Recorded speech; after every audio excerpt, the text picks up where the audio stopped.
son, where did you find this?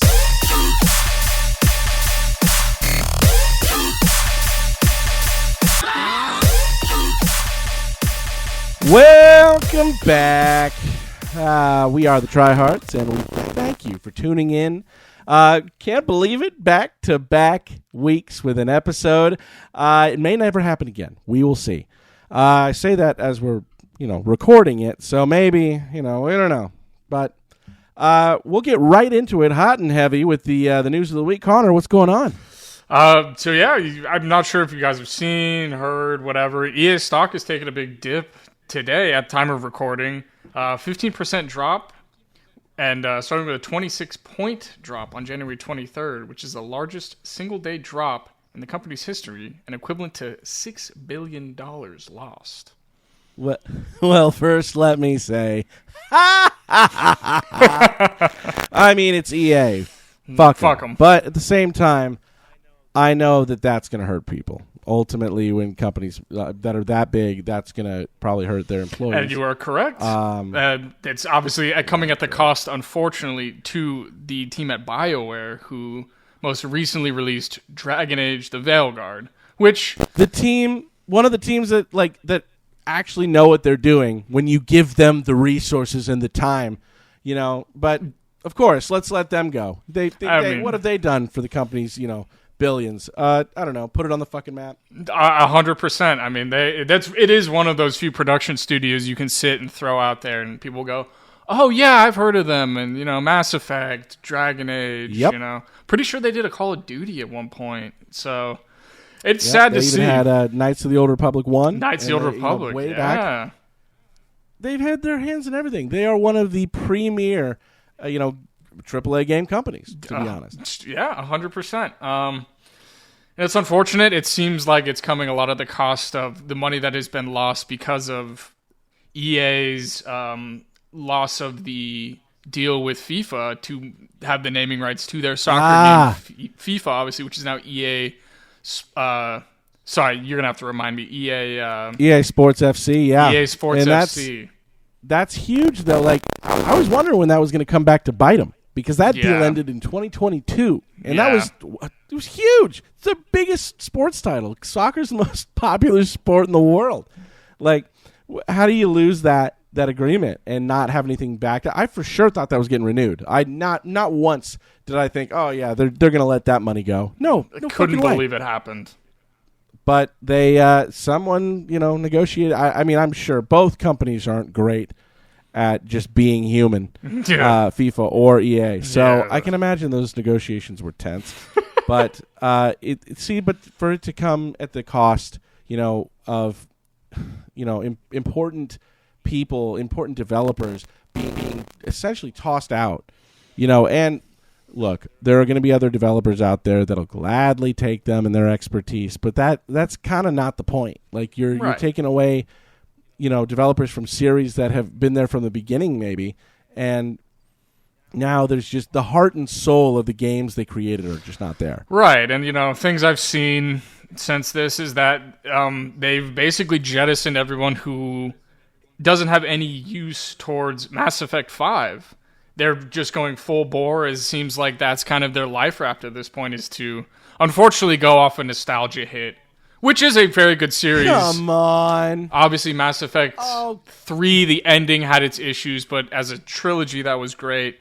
Mass Effect Andromeda really... I've heard that it's come back, and it's a pretty decent game now, but it fell obviously very flat compared to the lofty expectations of the original Mass Effect saga.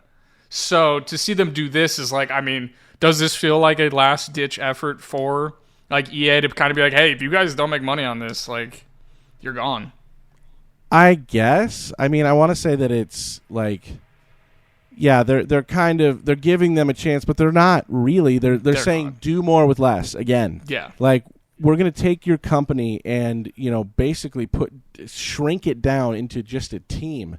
And you've got to come out with this game and really hope it's a home run. And I guarantee you they're not going to be given the kind of funding or the kind of, time that they're going to want to record this game. Yeah. So they're shooting themselves in the foot yet again, and we're going to get into EA and all companies kind of like them, in a future episode. Definitely. So I won't waste any more, breath on them. Because I'd rather talk about something much more fun, much more exciting. Me! No, us. Yeah, we are going to talk about us. Don't worry. Okay, anyway. We are going to talk about us. We are going to kind of give you our gaming foundations. What kind of games do we play? What do we like? What are we looking for in games? And just who we are as gamers. So, Connor, let's start with you. Take it away. What kind of games are you into? Boy, where do you start, right? It's a tough question. But, my main ones will always be RPGs. The biggest ones. Circling back, Mass Effect. The Mass Effect trilogy was one of those, big games growing up. Like, holy, you can be in this world. Then, obviously the Witcher series. I started with The Witcher 1. I mean, not The Witcher 1. I missed The Witcher 1. I started with The Witcher 2. Got into Witcher 3. It was great. I've been playing the Yakuza games, a lot recently. They're fun. They're really, really cool. Broken controller, so, you got to get back in. But then, my next love is MMOs. I got into WoW and Vanilla, and I was able to play the Burning Crusade. Obviously, I was a young kid, so you miss out on some of the really intense stuff. But being in these worlds and enjoying, something that's not reality. Played a lot of Guild Wars. You and I both played Guild Wars. I think that's what really kind of solidified our love and our friendship, was being able to play these games together. Our love, our yes, love and our exactly. friendship. Yes. I mean, we've been friends. Yes, you heard it here, We've been friends folks. for how long? 26 years now. Yeah. This goes beyond just Yeah, but we did really. I mean, it was like RuneScape and Guild Wars. I think, back to back. Having those back to back really transformative for a middle school age boy. Absolutely. Just having fantastic RPGs. Be like, what? And then to round it all off, I mean, JRPGs, love Fire Emblem, really love the Persona games. Game like Unicorn Overlord that just came out within the last couple of years. That looks super so fun. Damn good. It's absolutely worth a try. It was one of those where you're like, oh, this is just going to be another just kind of slapdash thing, and it's actually very deep, which is really fun. That's good. And then obviously the competitive games. Been playing a lot of Marvel Rivals recently. A lot of fun. Hey. Played some Apex. Dota, that's another game you and I played the absolute hell out of growing up. Counter-Strike, and then, thankfully I'm a reformed League player. Oh, you're recovered. My 3-year chip. Yeah, my 3-year chip comes in, a couple of weeks. I've got 2.5. I'm right behind you. You hear it here, folks. You can, in fact, get clean from League of Legends. There are other games. Yes, there are other games. Let us help you. Please, we'll drop the hotline, in the caption. But please, save yourselves, just as we have from League of Legends. There's the world is a lot brighter and more colorful when you get away from League of Legends. Absolutely. What about you, Tyler? I'd love to hear your takes. Oh God!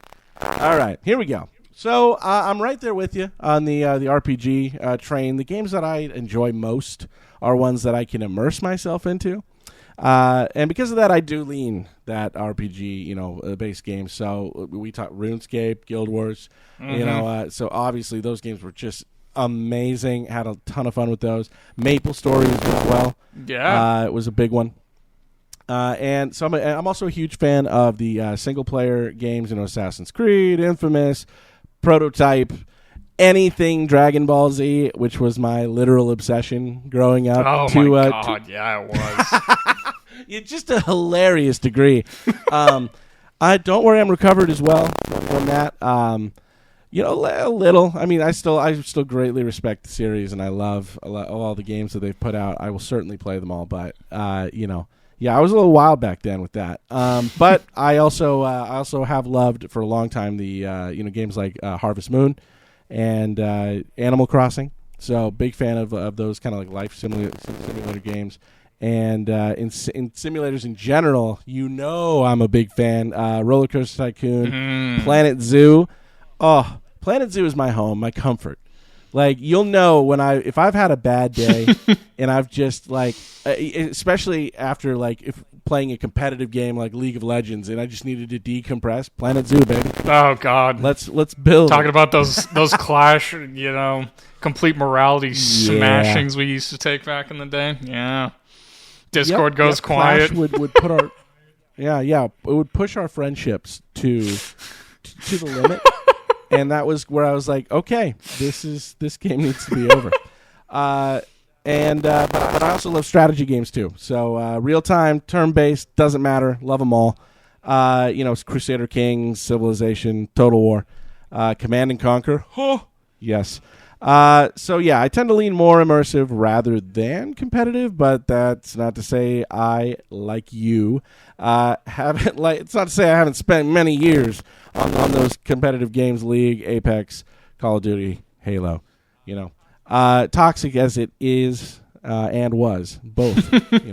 It drew me in, but I definitely lean more immersive.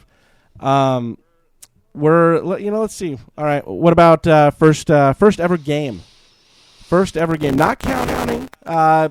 We used to have a computer lab back in the day. Computer lab. Yeah, that's not counting those kind of games that were like built for learning. So outside of that, what was your first ever video game? This one took me a while, when we first were brainstorming on this. But it won't be to any surprise of anybody, but it was Pokemon Gold, the original. Pokemon Gold. Yeah, I stole it from my neighbor because obviously she at the time, I don't know why she got it. She didn't want to play it, and I said, you know what? I'll take that. And hey, that's just resourcefulness right there. Exactly. You got to do what you got to do. It was yearning to be played, and and you were ready. So, yeah, fantastic game to start on, by the way, with Pokemon. Super fun. Yeah. And it kind of lets you down in the same sense because, like, Gold and Silver, that Gen 2 is the only one to have, like, 2 regions in one.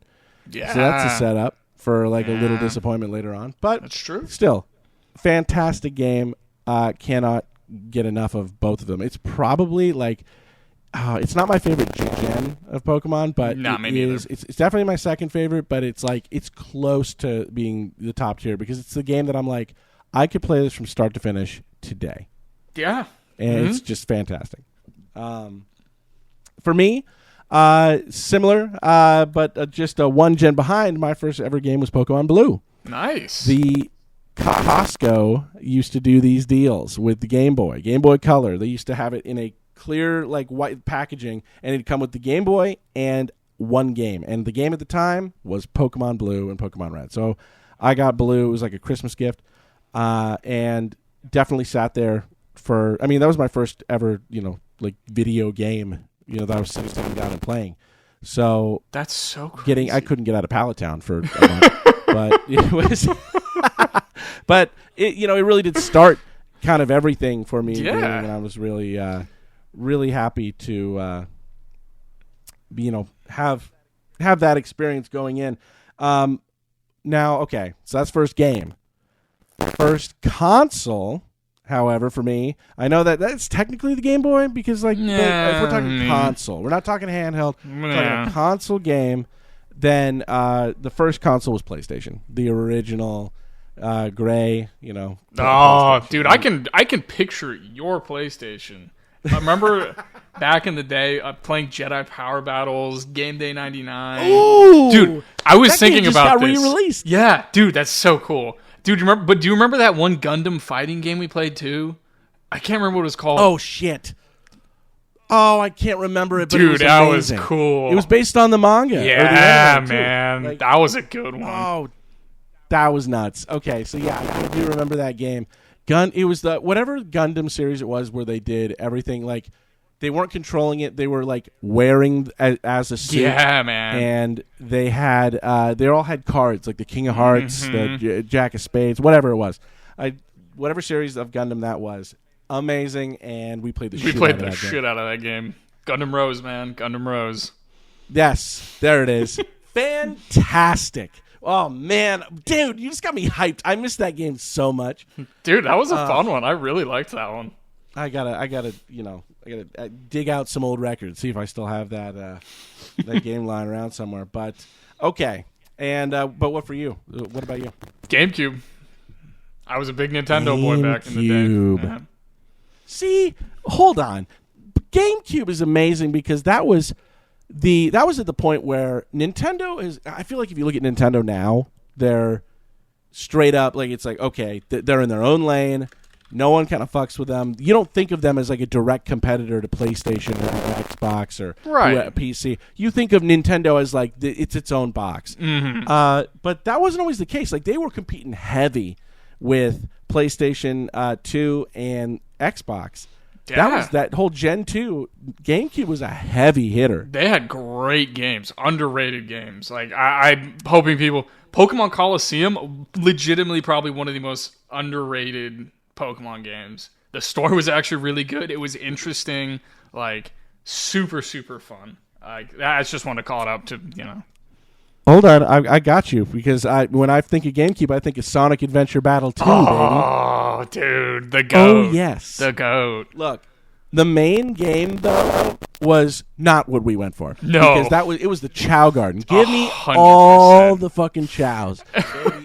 And then you find out there's the secret ones that you can make them into like Shadow and Eggman and Knuckles, and you're like, oh my god, yeah, dude. The Heaven Garden, the Devil Garden, or whatever. Man. Like you could get all the different kinds. So incredible! What a fantastic side! Like talk about an end game. That is amazing.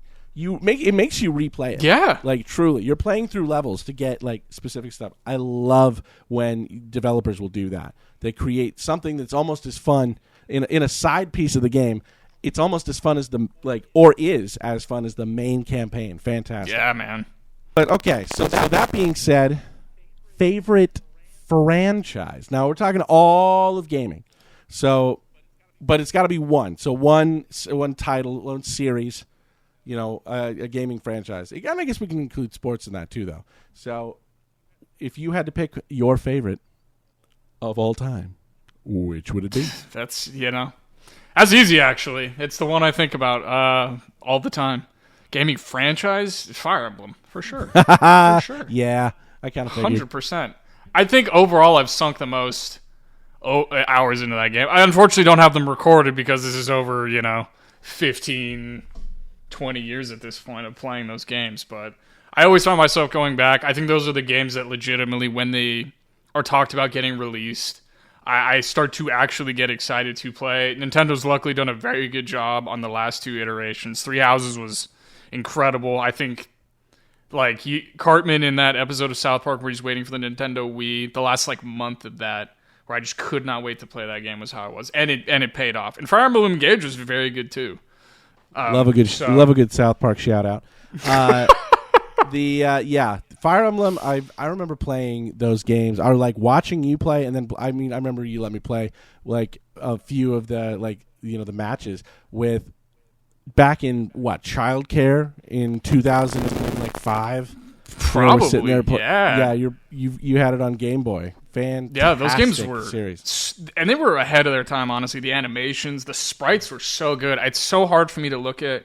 There's obviously a ton of clones on Steam now and homages to them, and they can't even do the sprites as good as Fire Emblem games in whatever the early to mid 2000s did at that point. They don't have which to. is incredible. Yeah, that's the thing. Is they a lot of artists don't have to sit there and get absolutely magnificent at pixel. When they're creating pixel games, because they just don't need to anymore. Back then, it was a necessity. Yeah, you had to get your art across, otherwise, you're gonna look like shit. Story was so good that the little mini fight scenes that we go into are really fluid. I always remember the assassin, the critical and the sword master critical. It was just so fun, man. Characters felt really cool. As a game I'll always go back to, no matter what. I can tell you that. Absolutely. I mean, you should. And for me, that franchise, I thought about this one, and it paralyzed me when I said, we should talk about our favorite franchises. I was like, shit, now I got to pick one. So I don't want to go too broad and say, oh, Dragon Ball Z. I bought a bunch of those games, but that's not a franchise. There's a lot of titles within that, that's like a universe of games. Yeah, it's a massive. I don't want to go too broad. For sure. And I'd say the series that I keep coming back to, despite it could have its highs, it definitely has its lows, but I love it. Assassin's Creed. Great choice. Big fan. I I love the gameplay, before they made the changes, the original gameplay and the RPG style. Doesn't matter to me. Love it. Because it's just most of them anyway, are fun games to play. And they've certainly had their pitfalls. I mean, it's a Ubisoft, game, so it's always going to have some rumors around it. But I think that it was going really strong coming out of Black Flag. Everyone got let down with Unity, and then from then on, I felt like they needed to make a change if they were going to bring people back, and they certainly did. They changed everything up with Origins, had it be more RPG based, brought in a whole new section of players, which I think is really important because you had a lot of people that were still prefer the old gameplay, but are they the ones that are playing the games that we're looking for all kinds of players, not just the same every year. So I know that you definitely got me back into it though, because after Unity, I was like, man, this franchise is done. This shit sucks, and you were always just like, well, I'm still gonna play it. I love this series. Then you played, the original Assassin's Creed Origins, the first one of when they did that kind of pivot. And you're like, hey man, you should just give us a try. These games are a lot better. And they were, and they're really fun. Like they are pretty good. They gave it a fresh take. I was really impressed with it, and I know again, whatever you think about the gameplay, I think that they've done it really well. These studios clearly work hard, and they put their heart and soul into this stuff. And the comments about some of the titles, like some of the newer titles, just don't make sense to me when you're sitting there going, the game is too big. Like, okay, like really, we're talking about like Odyssey. It just none of that ever makes sense to me. Look, it's one thing if like the game is too long and it's boring, but Assassin's Creed Odyssey isn't boring. So it's like Assassin's Creed Odyssey. You may not like it, you may not prefer it the most, and that's fine. You can play whatever you want, you can like whatever you want. But don't say that because there's too much to do. I mean, it's like it all makes sense with the game, and the whole series, I love it. Highs and lows. And I'm a big history buff as well, so that they've had some fantastic takes on big historical events, and that fits in with the immersion that I'm always looking for. So yeah, that's my favorite. We've gone through the favorites. Let's kind of take a pivot here. And what do we not like about gaming? And Connor, is there anything you don't like? I mean, there's going to be a ton of stuff to nitpick. You get into... my biggest one is feeling like it's a job, right? There are some games who've gotten down to so much micromanaging where it's just... Sorry, that caught me. All you're doing, it's like you feel like you're doing dailies. That's all you're doing, logging in just to grind stuff. No offense to Warframe. I wish I got in on the ground floor of Warframe. Same. But that is one of those games where it's just like, hey, do you want this frame? It's going to take you like literally 6 months of real time to like grind this. And it's just like maybe you're just in this little room running around in circles killing stuff. And it's just, I can't do that. It really does, really just beats you down. And you just, you want to play games to have fun. And, we all have our niches of things that can be grindy. But just the overall like log in, do something, log out. It's unfortunately not. And that's coming huge. From a WoW player, which... Yeah. Look, you've got to find ways to keep games fresh, and when you've hit a point where you are being forced to, you're kind of being pushed, not forced, but like pushed to doing, like you said, dailies, things that just you have to get out of the way. If those aren't fun and you're just being pushed to do them, yeah, you're going to get behind. You're not going to want to play, and it's just that's what takes you out of it. And that's the way it is for me too. Like I find it pretty damn difficult to stick to like live service games, especially in the competitive scene. And I see the thing is like, look, I enjoy watching Twitch. I enjoy watching players play these games at a high level and seeing these live service games, and it's fun and they're fun to play. But you can get behind so damn quick, and so that's like Warzone, Rocket League, Valorant, even Genshin, where it's not necessarily that titles are coming out every year, although, with Call of Duty it kind of is.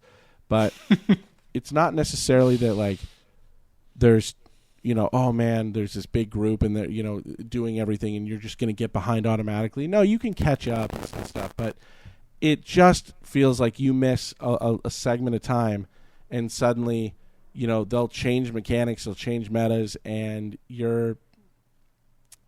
it's suddenly it's just not as fun to play. I'm not saying the game shouldn't evolve. Those games are exactly the people who love those games and play those games every single day. That's who it's built for. It's just not built for me, and I acknowledge that. Exactly. And it's okay. It's totally fine. And but opinions it's just something are good. that I don't prefer. Opinions are good, and I think we need more of those in gaming. Because I mean, are you joking? Like, no.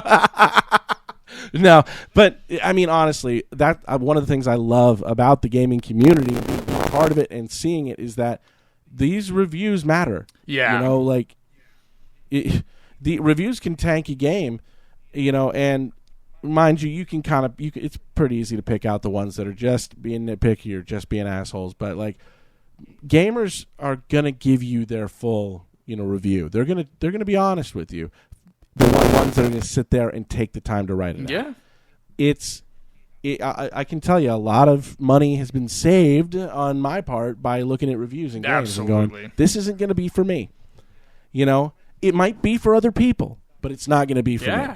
And that's why I always look at these reviews, especially for games that are coming out that I've never, maybe I've never jumped in on the series before. So...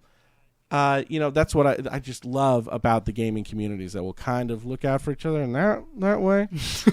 But it's just a love-hate relationship with those live service games. Sure. So it's like there's been notable exceptions, I guess. I remember I played Apex for a long time. That was huge. And obviously League and Genshin gave it the old college try on both. League again recovered, thank God. But things can change quickly, and it's just the process. So you gotta have the battle pass, like you said, gotta be logging in every day. You gotta hit the limited time events. Yeah. It's a lot. So after a while, it blends. So I'm not down for it all the time. I'll pop back in, and then it's like, okay, I'll have some fun, especially if it's with you guys, with the other killer whales. Always down to run, squads or whatever. But I just, as an individual, I'm not sitting here going, you know what? I'd love to play Apex solo today. Just not for me. Yeah, man. Props to people that can do that. I will stop and say that right now. Full stop. Props to people that can do anything like that. I wish I was more like that, but don't be an asshole, though. Let it be known. The killer whales say, do not be an asshole in these games. Yeah, I wish we could all get back to just being like, more positivity. It's it's beating a dead horse at this point, but at the same time, we're all here to have fun, and having someone rage on you for nothing is just crazy. It's asinine at this point. It really is. Just and a game at the end of the day. I feel like it could so easily be better with a little bit of perspective, but everyone's got those competitive games sometimes they bring out the worst in you. And oh God, yeah. It is what it is. But again, happier things to talk about here. Let's get into the let's talk about our top 3. Now, this is a big one. This is the big one. That's true. Top 3 video games ever. Any console, any system, anything, whatever. Just give us the top 3. Connor, hit us with. We'll take it like this. We'll each give 3, 2, 1. We'll it'll just. Oh, we're doing together. It like the Olympics. So give me your third. Give me the bronze medal. Who is taking bronze for Connor? First up on the podium. Oh boy, I had a good time. I had a good time doing this. By the way, this really put a lot of things into perspective. It's been fun to be doing this with you. But the first one, Dishonored. Dishonored. Yeah, man.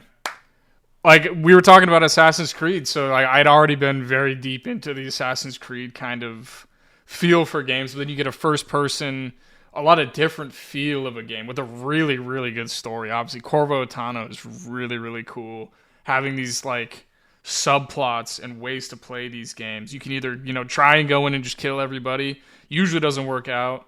Trying to, having the mix of stealth and fighting, pure stealth, and then adding, these almost H.P. Lovecraft type powers where you're teleporting this and Yeah. that. It's pretty cool. Yeah.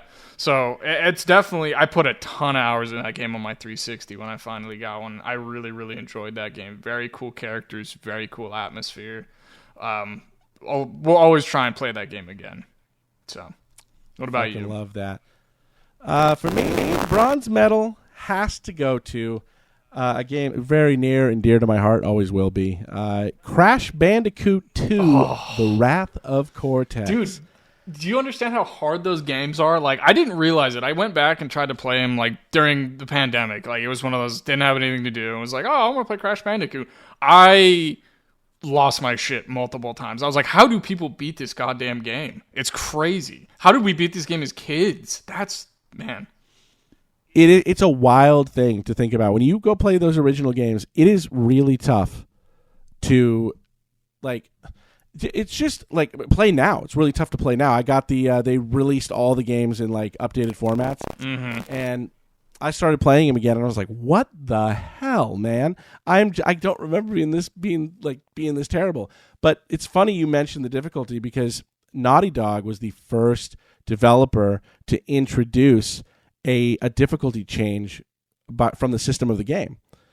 And essentially, if you would keep losing, like if you're trying to make this jump, you're biffing it every time, and if you by the second or third life that you lose, you get help. You get help from the game, an uka uka, a little life, a little extra. Yeah. It's awesome. And that was the first time that a game would adjust a difficulty level, even though that's not like permanent adjustment. It's still you're helping the player out. So that was the very first company to do that. And one other thing I really love, specifically about the second game, a huge fan of Dr. Neo Cortex in that game. Just incredible voice acting by none other than the legendary Clancy Brown. Dude, awesome. It's one of those where you see his work and you his body of work, and it's just such a unique voice and the way he does everything. He's everywhere, and I love it. And he was fantastic in that role, and just the entire game. It really draws you in. It's very episodic, a lot just level games, but it's just so fun, man. It's one of the just coolest experiences just to play. It's like that was my Mario, to be honest. Like everyone had played Mario. That Crash Bandicoot was my Mario. That's a great take, dude. I like that comparison because not everybody grew up like I really didn't grow up playing Super Mario either, but I didn't really have that platformer type that got me into it. Like I didn't play Crash Bandicoot. You either got in on the ground floor and kept going, or like back then anyway, or you were playing something else. There's a lot more. A lot of different games coming out, but Crash Bandicoot for sure. Oh, and Wrath of Cortex, Crash Bandicoot 2. Check it out. It's part of the series. You can get the updated Crash Trio. Let's go into the silver medal here. Connor, who's sitting at number 2? It's the same kind of feel of game, but way different way to play it, right? Obviously, Dishonored, it's more linear. There's not, there's still some exploration, but it's more linear. So we're going, but it's dark, right? And we're sticking with that. The Witcher 3, right? So obviously, I mentioned the Witcher series. Legendary. But I fell in love with those, with the Witcher 2, and obviously waited for the Witcher 3. It's just great. Obviously, Geralt of Rivia is whatever. Obviously, the Netflix series has fucking done it all, mucked that shit up so bad. But Geralt of Rivia really is one of those very cool anti-hero type characters. The story's just grandiose. The map is huge. You feel like you're involved in situations that you yourself create. You're forcing yourself into because your decisions matter. And later on down the line, obviously, Triss, Yennefer, Letho, even for the small amount of time you maybe get to see him if you play the game correctly. But just, it's one of those games you get lost in and you can play for, 10, 12 hours and go, oh my God, where's the time gone? So. Absolutely. That very is cool. It's one of the best games, if you look at the reviews and how passionate the fans of the game are, it is undoubtedly one of the greatest games of all time. It's very cool. So, just an awesome play, and we obviously encourage everyone to check that one out. For silver, for me, the silver spot, number 2, I'm going to cheat a little bit because I do want to include, it's kind of, I see them as part of one whole at this point, and that's Guild Wars, so Guild Wars 1 and 2. I'm a big fan of MMOs and, like I said, immersion, and that game, like Guild Wars 1 really got me into the, like, I was fully in. I was, at that point, it was like, I love this shit. And it was but the game itself, the campaign was relatively short, which is why I'm glad that they expanded everything with Guild Wars 2. Guild Wars 2 is still one of the top, played MMOs. Obviously, it's not touching the numbers that WoW does, but it still has a very healthy community, and I'm thrilled with this game on every level. I will say that it can intimidate players when you reach what is supposed to be the end game, and you're like, "What the hell do I do?" Because it's a lot. It's horizontal style gameplay, so you can do everything if you want to. But I will say that the game hasn't always been the best at pointing players into those directions and being like, nudging them to take try this out. You got to figure it out. So it can be intimidating to some players, but I just fucking love Guild Wars 2. It is so good. I've always come back to it.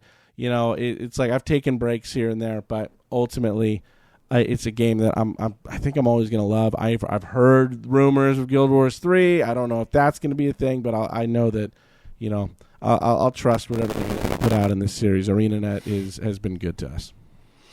Yeah, I mean, so obviously I know you love Guild Wars 2. I keep trying. We bought it originally when the first one dropped, and I keep trying to get into it. Hit me in the gut. God damn it. No, I'm kidding. No, I'm trying to say, I want to play this game with you, and you obviously in the last couple of weeks have been back into it and trying to get me back into it, and I am interested. I have my own. It's tough being a WoW player and having, WoW brain rot to whatever extent and trying to play a game like Guild Wars 2. But the community is a thousand times better different. from what I've seen. Yeah, it's a very different game. So I understand that can be a whole different shift, especially because like I said, Guild Wars very horizontal gameplay. WoW very narrow but deep. Yeah. Mm-hmm. You're in. And it's awesome. Like they have found, bravo to the Blizzard team for finding ways to keep that game going. And they just everything, they just keep it up. I don't know how they do it, but they've kept up that quality of work. So bravo to them. But yeah, it's very different than Guild Wars, certainly. But our time on Guild Wars 1, also. What are you maining? What's your favorite class? Oh, shit. Okay. Guild Wars 2 main would be Mesmer. And that's both the Elite Specialization, Virtuoso, and Chronomancer. Massive fan of both Elite specs. I do have basically one Elite spec in every profession. I went through and, I put some effort in, man. I love this game. So I have... If that doesn't show that he loves this game, I don't know what else would. So I've got elite specs across the board. But yeah, I main Mesmer. And, I'm big into their Fractals, which is their Guild Wars version of Dungeons. And it's just... There's a lot more activity.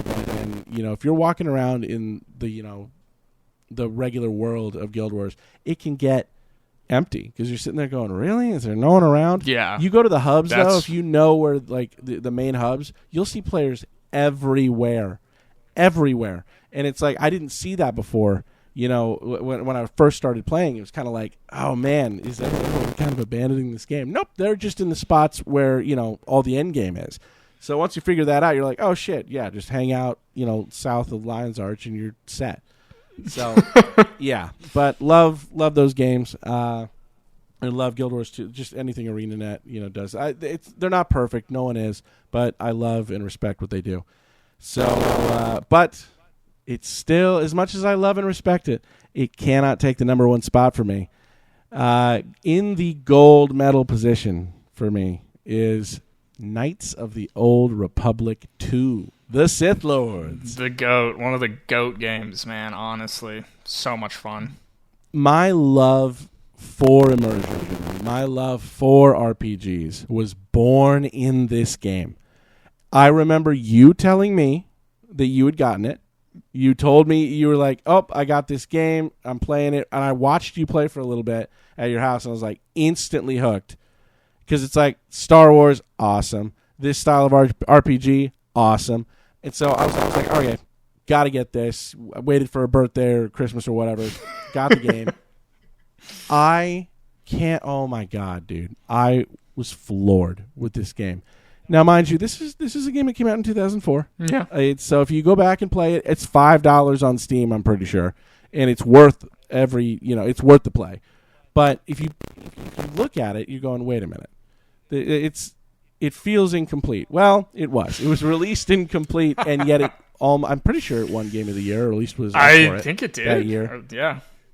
So it was released incomplete because good old LucasArts had time constraints and wanted it to come out before the holiday season. It ended up coming out in December, so in the middle of the holiday season of 2004. And it still performed very well despite being unfinished. The community, one of the other things I love about the gaming community is that they are talented. We're talented motherfuckers collectively. And a lot of players basically looked in the code of the game. A lot of the files that would have completed the game are still there, and you can now play the full intended game. It's called the Sith Lords Restoration mod. It is free on Steam, so if you put in $5 to get the game, you can get the full, the mod that unlocks the rest of the game as it should have been on release. So, but I love this game so much. The voice acting is top tier. I mean, they created characters that I value in the Star Wars universe, even though I know that it's still not considered canon. The only character in the Knights of the Old Republic series that is canon is Revan. So I'm hoping that the rest of it will kind of come into canon, because man, the first game was truly, I know that game won Game of the Year for sure in 2003. It was incredible. That's a BioWare title. They really blew the doors off of what Star Wars was at the time, and they had other games to work on, and it got passed to Obsidian, who I believe it's essentially like, think of the second game as like if Christopher Nolan did Star Wars. It's dark. That's another dark one. Yeah. It is dark, and I love every minute of it. It really, they're, like I said, the characters that they created, like Kreia. Kreia is probably one of the greatest video game characters in all of gaming, and I'll stand by that. It's just an amazing entry into both Star Wars and gaming. So yeah, I've always had love for that game. I have played it through, dozens of times. I love it, and I will continue to play it. I think I played it like a week ago. So I'm sure, dude, I'm in on it. I love it. The story is so fun. It makes sense. It's logical even in the Star Wars universe, and I can't get enough of it. It truly, birthed my love for RPG games, and that's led me to, if I had to, pick a number 4, I guess, you know what I mean? Like, it's like the game that I've been playing the most lately that I, attribute to, like Baldur's Gate 3. When I play Baldur's Gate 3, I still have those kind of like same kind of feelings that I was getting from Knights of the Old Republic 2. So it's like, it keeps it going. And so even then, a 20-year-old game, 21-year-old game this year, it just to have that kind of effect is just so awesome. And that's a number one game right there, people. That's passion for someone who truly loves a game. And that's what you want to hear. You want to hear something like that. You want to hear someone talking about the feelings they have when they're playing a different game. That gives them callbacks. They come back to a game that's that's over 20 years old. It's awesome. Yep. It's so I'd cool. say it's like, you're thinking about the X as you're playing the new Hey. game. But it's not true because I still play it. So it's like, being a player is a gamer, I guess. It's number one for you. I thought it was gonna be hard, but it was just one of those. I think it's one that always sits in the back of my head constantly. It's a game I've chased for years, and I just can't. I can't honestly. I don't think I can match the feeling. Fire Emblem: The Blazing Blade, the original one that was released in the U.S. Hector, Eliwood, Lindis. I unfortunately don't have the game anymore, so this is all just pure nostalgia and replaying things in my brain and hoping that I can get that game on Switch at some point. But I don't know. That's just one of those games that the story was so good. The characters were so cool. The sprite art, like I talked about with my reason I love Fire Emblem games, but the sprite art was so on point.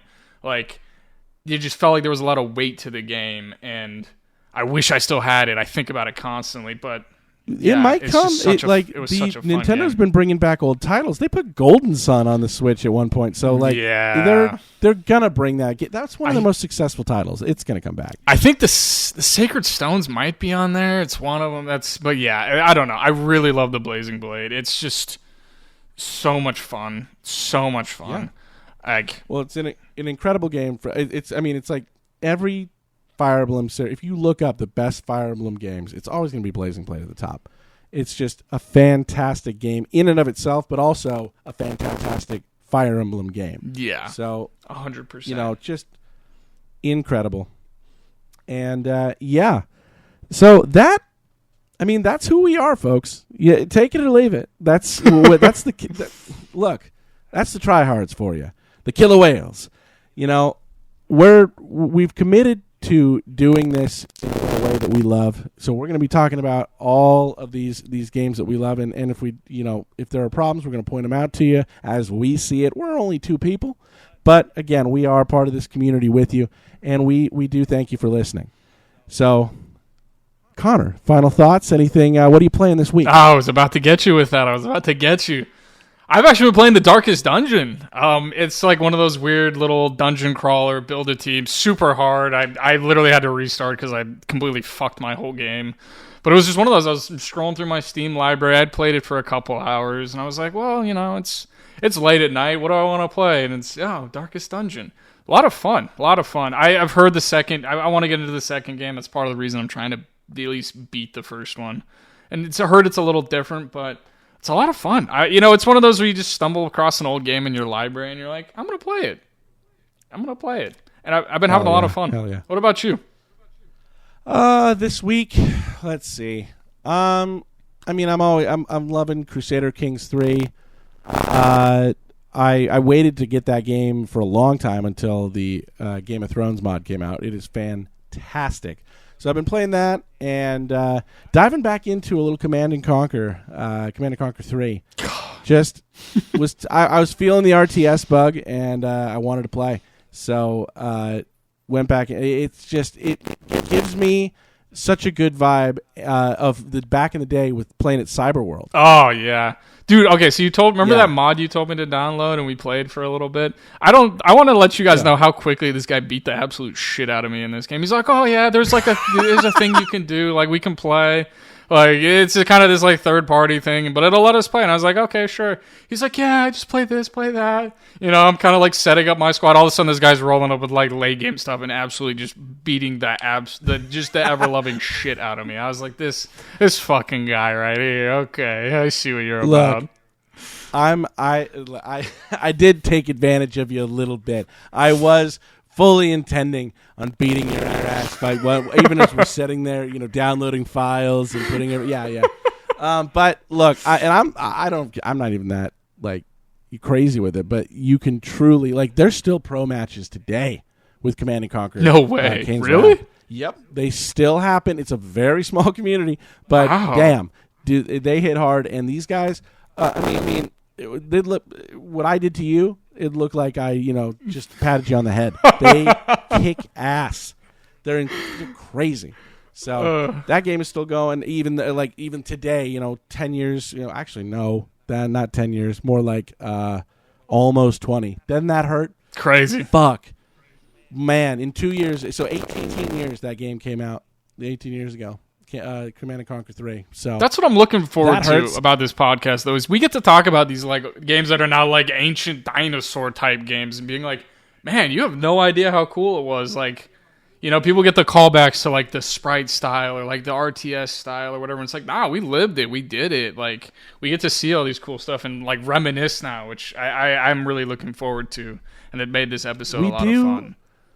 We did have we were very fortunate to be what I think is like, I know everyone is going to talk about like, oh, they think the era that they lived through is like the prime, but we really did live through a golden age in gaming where everything was coming out. There was a lot of competition, and you had just quality developers that were given the time, the creative, the allowance to do what they wanted, and you got some insane, really cool titles that came out. And you know, with everything it's so consolidated now, and you know, kind of where we were talking about at the top of the episode, where you get games or developers or you know, just companies in general like EA that scoop up developers and kind of dismantle them. It was really fun to grow up in an era where that wasn't happening. Yeah, you said something that put like that I just hadn't really thought about, like, at least it just hadn't hit me perspective wise. Games when they got released back in the day, there were no patches. That was the game. We had X amount of discs and we had to load the games onto the disc. Yeah. Like we had to load the discs into the PC and that was the game. It wasn't like, oh hey, sorry, this blows. We'll just put a patch out for it and we'll fix it. That was no what patches. you got, and that's crazy to think about. Like that was just in our lifetime. Like, yeah, we really did hit a good era of gaming, like to get into it. So, yeah, that's who we are, folks. So I gotta be honest with you. I'm a little lit after I've been sitting here. I've been drinking Dewar's White Label. Yeah, certainly not sponsored. Probably never will be. But damn it, I do enjoy just a little glass of scotch, and that was a couple of glasses through here. So 3-finger pours, baby. Always 3-finger pours. And classy. We encourage a little bit of debauchery here at the Tryhards and among the killer whales. So we hope you'll join our pod here, and until next time. Ugh, see, I'm stumbling over my words. You can tell I wasn't lying to you. You will get honesty on this podcast, but until next time, thank you and good night.